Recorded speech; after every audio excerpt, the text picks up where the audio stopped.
My name is Chidi Collins Oparojako. By divine permission, the Bishop, Lesson for Hand American Communion. And I'm taking this series to vis-a-vis what's going on in our country and even the whole world today, where people are struggling to actually handle their financial challenges. Honestly, financial challenges is talked about in the Bible more than any other topic in the Bible.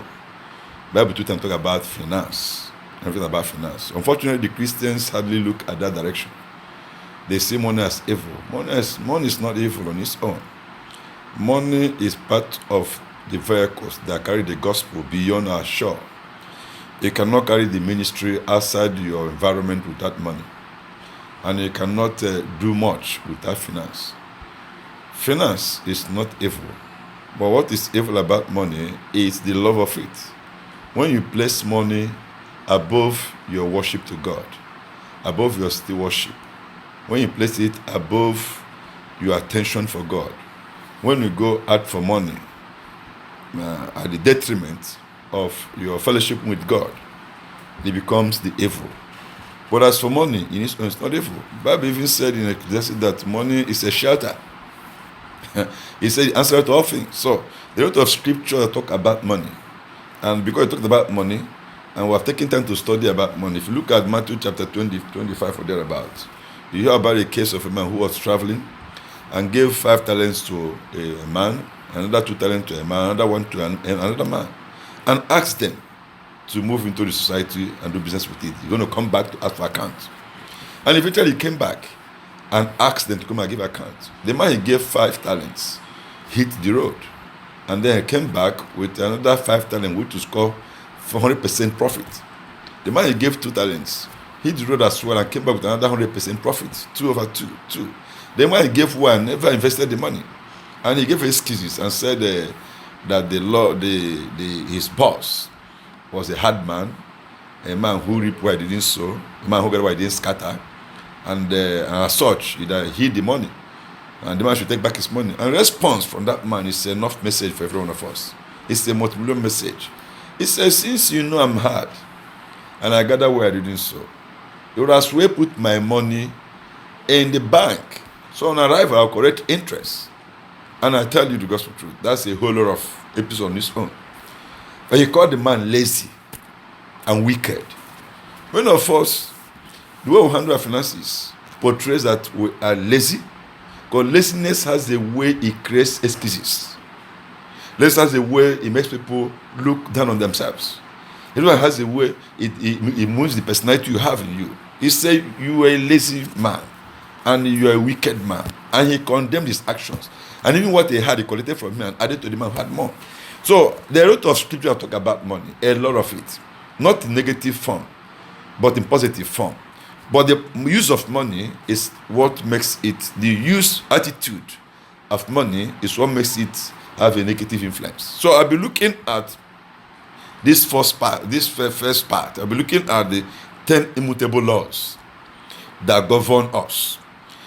Let me start by this way. There are 10 laws that, as a person, as a Christian, they are scripturally based, they are psychologically based, and they keep you running with a vision. One of those laws, the first one, is the law of belief. Whatever dream you passionately believe in eventually becomes your reality. What you believe determines your action and prejudice. The man who acts out his beliefs is simply a rational human being. Your belief can constitute a barrier to your expectations in life. Brian Tracy once said in his book titled The 100 Absolute Unbreakable Laws of Business Success, and I quote, he said, for you to make progress, to move forward, to move onward and upward in your life and business, you must continually change your self-limiting beliefs. You must reject any thought or suggestions that are limited in any way. You must accept as a basic principle that you are a no-limit person, and what others have done, you can do as much and do well. And unquote.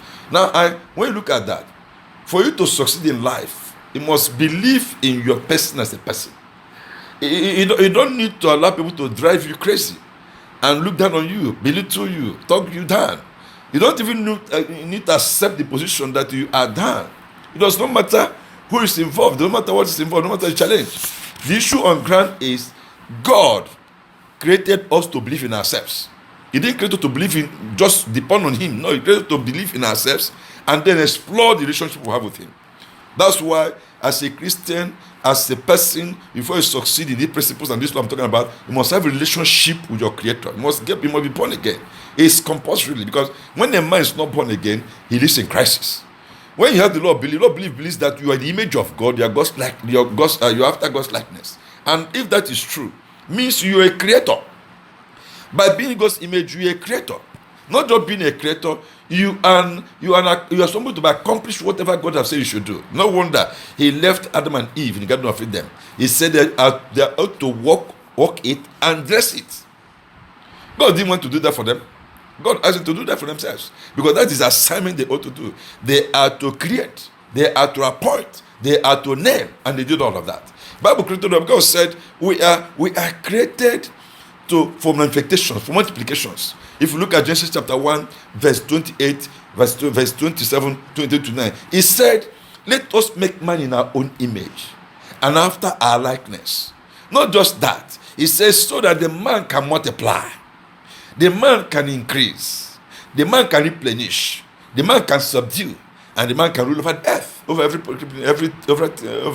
whole earth. Now, if you look at multiplication, replenishment, and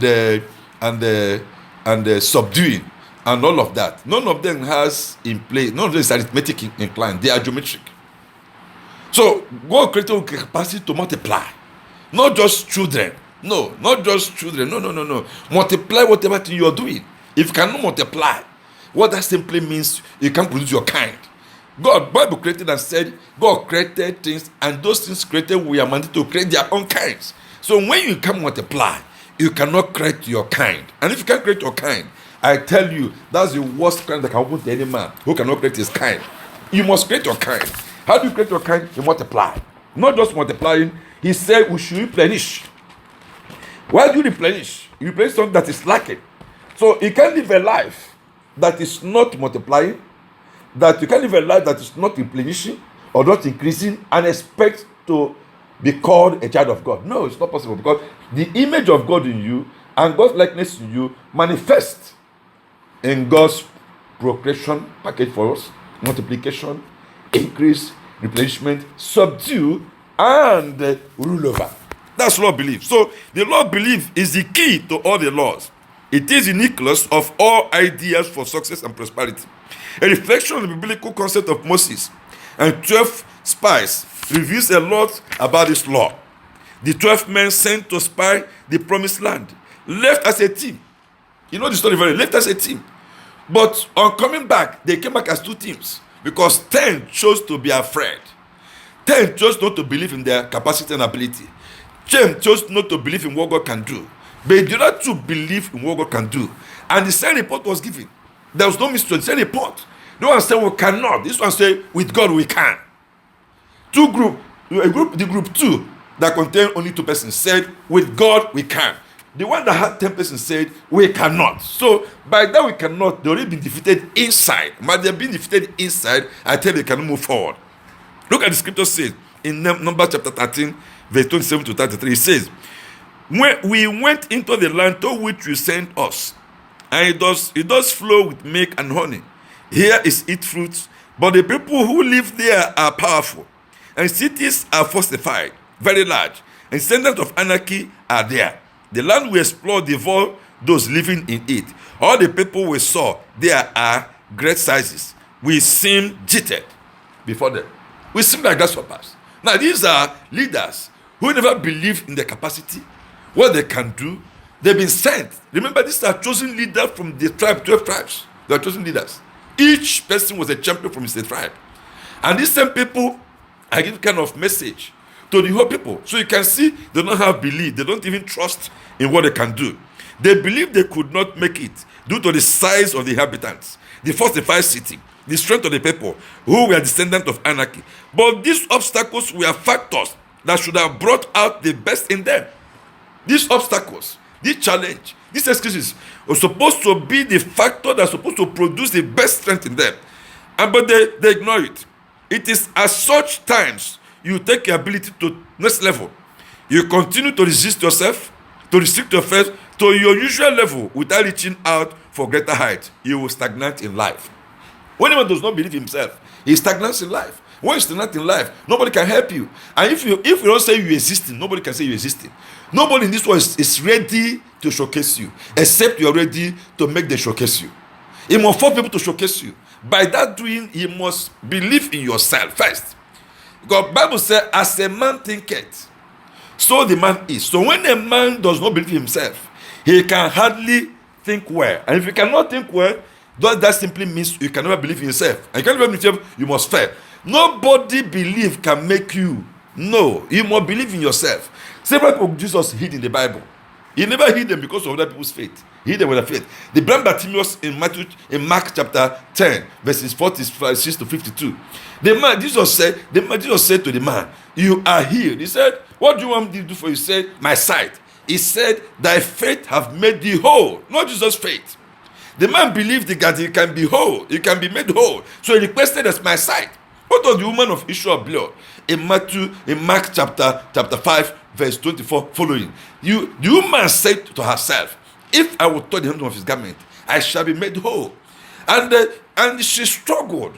And in midst of all obstacles and challenges that ought to have stopped her, she struggled and touched the garment and the hem of his garment. And she got her healed immediately. Jesus turned and said, who touched me? The woman came and said, it's me that touched you. I've been begging you to heal me. I've been asking you to heal me. I've been praying to heal me. You have to heal me. That's why today I said I was going to touch you. That's why I touched and I'm healed. Jesus said, daughter, that faith have made thee whole. Brethren, believe in yourself. You don't believe in yourself, I tell you God's truth. Nobody will believe in you. Except you begin to believe in yourself, nobody will believe in you. Believing in yourself does not depend on your size, your height, your complexion, your educational background, your status or family background. No, it is something innate. You must believe in yourself. That's the only way out. That's the first law. Second law I want to be looking at is the law of responsibility. Any man or woman who refuses to take responsibility cannot succeed in life. Success in life is full of responsibility. Show me a man that has succeeded in life in any area of success you are considering in your life. I'll show you a man who have taken responsibility. Responsibility, you are entirely responsible for everything you are or eventually become in life. This law states that you are in charge of your life. As such, you are responsible for every decision you take. No one interferes with your choice. You are where you are because of yourself and no one else.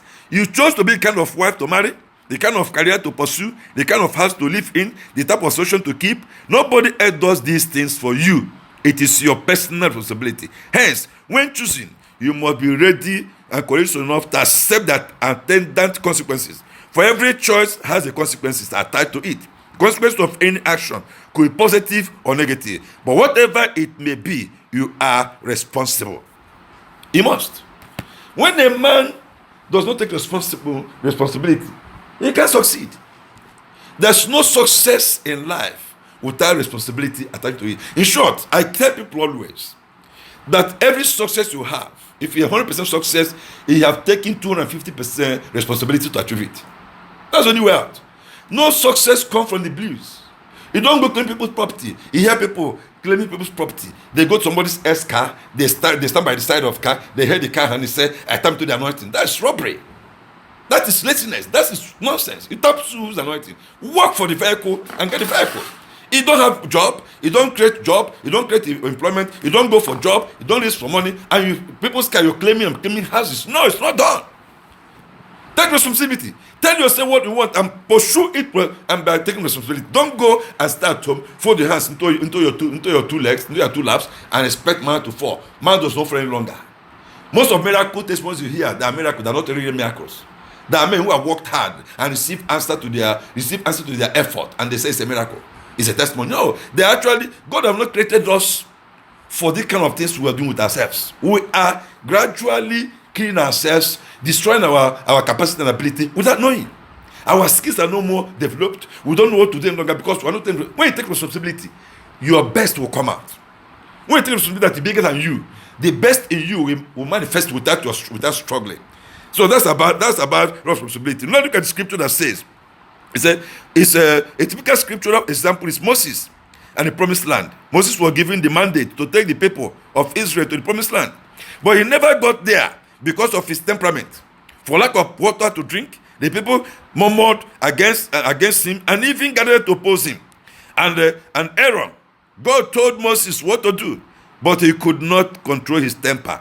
So angrily, he said, and I quote, "Listen, you rebels, must we bring you water out of the rock?"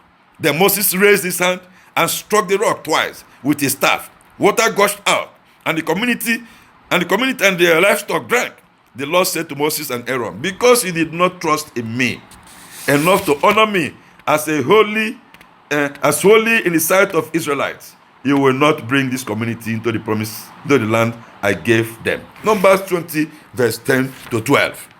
That's about responsibility. So we learn to take responsibility. If a husband, take responsibility. If you're a young man who is looking for JAMB or who has graduated from school and you have a certificate, please take responsibility. Nobody's owing you. I once somebody came to tell me one day in the office and said that, "Daddy, I have big uncles who don't want to help anybody. They're very selfish." Please, are they owing you? They're not owing you. It's not your right for them to give you money. You have two legs, you have two hands, you have your head working. So why do you want to expect people for money? Take responsibility of your life. Take it over. It's your life. Uncle give you money, doesn't give you money. It's not an issue. It doesn't owe you. He can choose to give you, can choose not to give you. So work out your own salvation of fear and trembling. Don't go and stand idle. Fold your hands and expect one uncle to give you money. The uncle left board. He took responsibility to be there where he is. That man took responsibility to be there where he is. So take responsibility for your life and be there. And let Lord want to look at a law of creativity. Law of creativity says every advancement in human life begins as an idea in the mind of a single person. More than anything else, it is the idea that you generate that will enable you to solve your problems, overcome your obstacles, and achieve your goals. Ideas are the keys to the future. They are a new model of transportation, a vehicle you can use to take yourself wherever you desire to go. The ability to generate constructive ideas is, to all intent and purposes, unlimited. Therefore, your potential is limitless. You must become creative. Different between two students in the same class, the same level of undergraduates. The difference is because one brings creativity to his or her exams. The other one depends on what he taught in the class. And once you get an average, what you do ordinarily, you receive an ordinary answer. Those who do extraordinary things are those who have an ordinary answer. They can't do an ordinary thing and expect to have an extraordinary answer. If that happens, then God is a partial God. And because God is a partial God, he can never do any ordinary thing and receive extraordinary. No, when you do ordinary thing, you receive ordinary answer. Likewise, those who do extraordinary to do extraordinary thing. So creativity is what makes the difference between you and your person. It's what makes the difference between you and the person. Because the person brings creativity to bear in whatever he's doing. Your own, you and your normal. Even two preachers, two ministers of the gospel of Christ. You can see two ministers, the same location, the same thing, but one is making breakthrough, the other is making breakthrough. Why? Creativity. Even two housewives. One cook a good soup, the one cook a good soup, the same money, same amount of money given, the same soup. Why? Creativity. Even two tailors, seamstresses, those who sew clothes. One bring creativity to the way she designs, and the one bring creativity to the other one, and the other one does not. People will tend to praise the one who knows how to be creative with material. So whatever you do in life, whether in business or self-employed, though, you're a student, though, you're a housewife, though, you're a husband, though, you're in office working, though, bring creativity to bear in your table. Once creativity focus upon your table, difference will be clear. People will look for you wherever you are. So, law of creativity is very powerful. And they look at what Napoleon Hill says, and I quote, "Whatever the mind of a man can conceive and believe, he can achieve." Then Brian said, "The very existence of an idea in your conscious mind means that you have within you and around you capacity to turn it into reality." And I believe that. And then if you look at the book, my book, in the book I titled Anointing for Creativity, I posted that a man without the spirit of creativity and excellency can hardly succeed in life. Creativity made the difference in all things. It distinguishes you between two persons on the same salary scale, two managers, two customers, professionals, authors, vocations, companies, businessmen, and even students. The very nature of creativity comes from the idea inside the man, which is converted into information and action. And I tell you, we have done 3 laws today. We believe that by subsequent editions, we'll continue from the 4th law. But here, as concluding, as I talk to you, if these 3 laws, put them to practice. And I tell you, next week we'll share your testimony. Because these laws have been put in practice. We have looked at this, research on it, and it's working. A man must learn to believe himself. A man must learn to take responsibility. And a man must become creative, whatever your hands lays upon. And I tell you God's truth. If you do these things, biblically, as I've read through the scriptures, if you do these things, success is not just beginning at sky. It's going to be beyond the sky. And I wish you well as I will wait for you for next edition. God bless you. Thank you.